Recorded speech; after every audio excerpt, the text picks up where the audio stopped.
Assalamu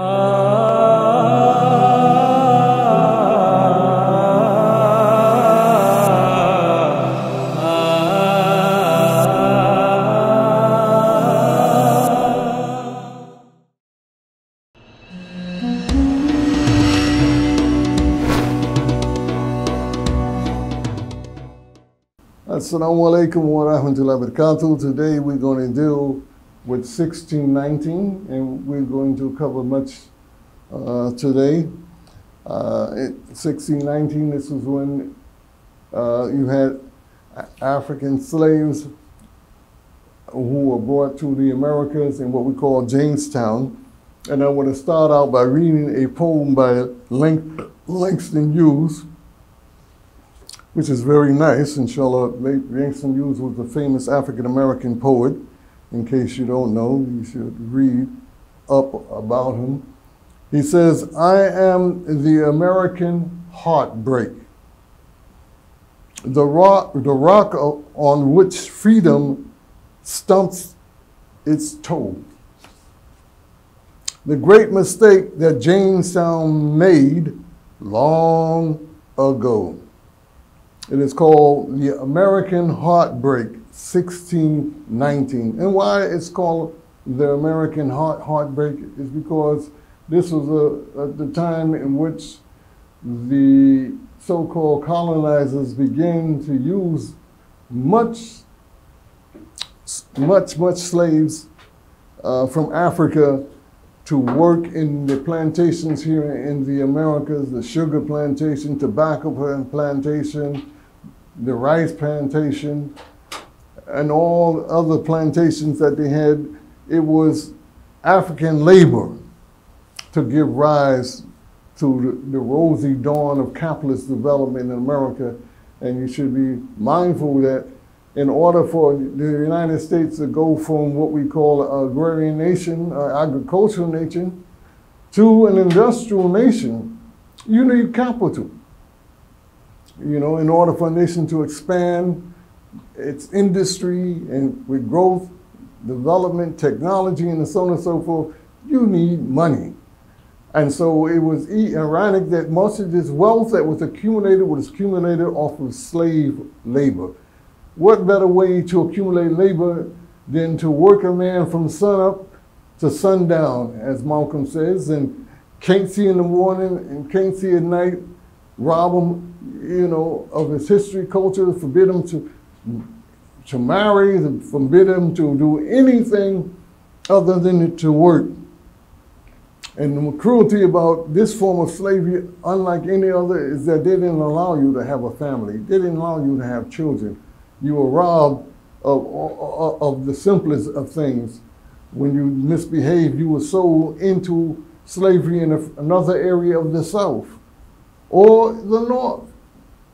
It wasn't until, you know, you had the so-called 1776, you had the so-called American Revolution, which was supposed to bring these people out of slavery.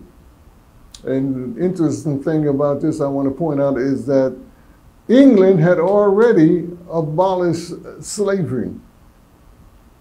You know, when the British was coming to America, you know, they found that, you know, the colonies, you know, were not in compliance. And it was not the colonies, it was so much the ruling class in the Americas, those families, what we call today white Anglo-Saxon American. These families wanted power for themselves. They say, why should we pay tribute to England when in reality we are the ones who are governing its affairs? They're taxing us, and we don't want no taxation without representation. You know, and we want to throw them out. So by 1776, we see the American Revolution breaks out, and subsequently America achieves its freedom. But if we read the book by Gerald Horne, which is called The Counter-Revolution of 1776, he points out that it was only a revolution in the sense that the rich or the wealthy amongst the colonists, they overthrew the rich in Europe. And they subsequently implanted themselves in authority and the power, and they wanted, especially in the South, to keep slavery as an institution. Whereas when the British came back in what we call the War of 1812, we see that Muhammad Balali, who was Muslim, along with 80 other African slaves who were Muslim, fought on the side of the colonists at that time.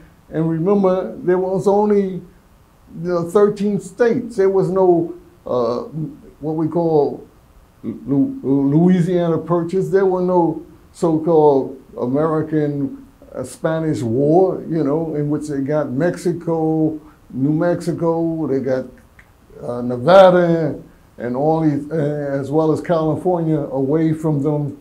And the American people moved on with what we call manifest destiny. It is their God-given right, you know, to control this area with no consideration towards the indigenous people, who, by the way, got the right to vote in 1948. This is the people who have been in the Americas for over 10,000 years prior to Columbus even coming to Americas.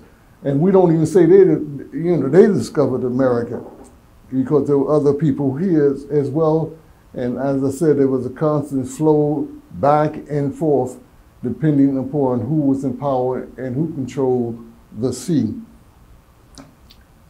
So when we talk about Jamestown, we see it was a heartbreak for the American, African Muslim, for he lost his identity, he lost his religion, his language, his culture, even his name. That's why you will find more people today, they would have their own personal family name, you know, which isn't their name, it's actually the name of their slave master. And they're proud of that. But what's in the name? We're going to move further on. That, as I said before, Al-Masuri had already mapped out this particular area. Columbus came here, and he began to exploit it. Cortez, he was an Abru. He admired the pyramids, the flowing rivers, the development of cultural exchange, but he didn't acknowledge the people. The Spanish set up colonies in what we call today Florida, and as such you had it being raided by, I forgot which particular general, but he raided it on behalf of the English. He took those slaves from Florida, and he took them and he put them in what we call today Roanoke, Virginia. They in turn found themselves, and that's like a little island off of Virginia, in which, you know, you had some cannibalism there, you had previous failures of colonization there, but they moved inland. And it is said that we see these people who were known and called Melungeons, which is a mixture of, some say Turks, some say Portuguese, some say Spanish, some say, you know, other things as well, and some say African, you know, but there were a mixture of people, and they found their way up into areas like today we call West Virginia. We talk parts of Virginia, parts of Tennessee, all along what we call the Appalachian Mountains. You have these people living there, and they were known as Melungeons, but many of them were descendants of Europeans, and it is said that out of the 400 people, you know, 300 were Muslims. But these people intermingled over a period of time, And with the invention of what we call scientific racism, you know, racial theories being propagated, they in turn move more and more to marry whites, and subsequently over a period of time they lost their identity. It is said that Lincoln's wife was Melungeon. Elvis Presley's mother was Melungeon. He was a descendant of Melungeon. Allah knows best. It don't make any difference, but it goes to show you there was a process of integration, assimilation, and destruction, and subsequently they have emerged into white America. And that's where we leave off today. Alhamdulillah Rabbil Alameen wa salatu wa salamu ala Rasulih Kareem wal as inna al-insana lafi khusr alladhina amanu wa amilu salihat wa tawassaw bil haqq wa tawassaw bis sabr.